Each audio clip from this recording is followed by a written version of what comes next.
جس روز سور پھونکا جائے گا اور ہم گناہگاروں کو یوں اکٹھا کریں گے کہ ان کی آنکھیں نیلی نیلی ہوں گی، تو وہ آپس میں آہستہ آہستہ کہیں گے کہ تم دنیا میں صرف 10 ہی دن رہے ہو، جو باتیں یہ کریں گے ہم خوب جانتے ہیں۔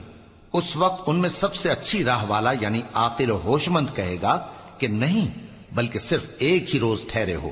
اور اے نبی صلی اللہ علیہ وآلہ وسلم، لوگ تم سے پہاڑوں کے بارے میں دریافت کرتے ہیں، کہہ دو کہ میرا رب ان کو راکھ بنا کر بکھیر دے گا، پھر زمین کو ہموار میدان کر چھوڑے گا جس میں تم کوئی نشیب و فراز نہ دیکھو گے۔ اس روز لوگ پکارنے والے کے پیچھے چلیں گے اور اس کی پیروی سے انحراف نہ کر سکیں گے، اور رحمان کے سامنے آوازیں پست ہو جائیں گی، تو تم ایک ہلکی آواز کے سوا کوئی آواز نہ سنو گے۔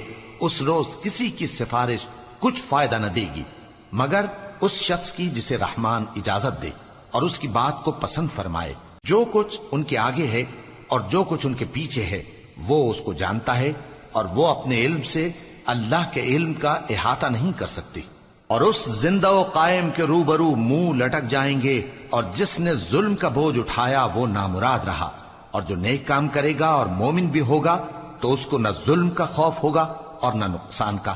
اور ہم نے اس کو اسی طرح کا قرآن عربی نازل کیا ہے، اور اس میں طرح طرح کے ڈراوے بیان کر دیے ہیں تاکہ لوگ پرہیزگار بنیں یا اللہ ان کے لیے نصیحت پیدا کر دے۔ تو اللہ جو سچا بادشاہ ہے، عالی قدر ہے، اور قرآن کی وحی جو تمہاری طرف بھیجی جاتی ہے اس کے پورا ہونے سے پہلے قرآن کے پڑھنے میں جلدی نہ کیا کرو، اور دعا کرو کہ میرے پروردگار مجھے اور زیادہ علم دے۔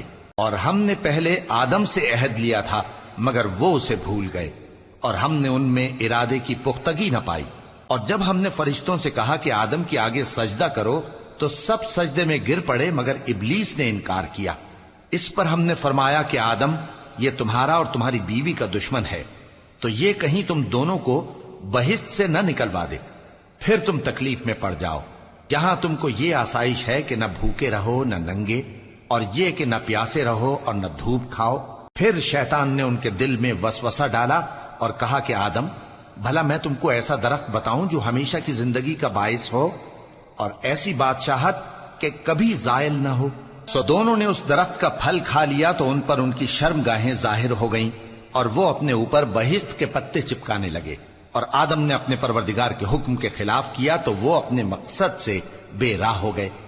پھر ان کے پروردگار نے ان کو نوازا تو ان پر مہربانی سے توجہ فرمائی اور سیدھی راہ بتائی۔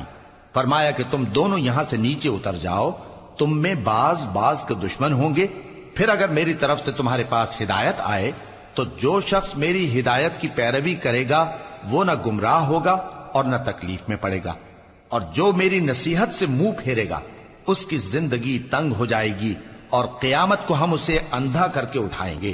وہ کہے گا کہ میرے پروردگار، تو نے مجھے اندھا کر کے کیوں اٹھایا؟ میں تو دیکھتا بھالتا تھا۔ اللہ فرمائے گا کہ ایسا ہی چاہیے تھا، تیرے پاس ہماری آیتیں آئیں تو تو نے ان کو بھلا دیا، اسی طرح آج ہم تجھ کو بھلا دیں گے۔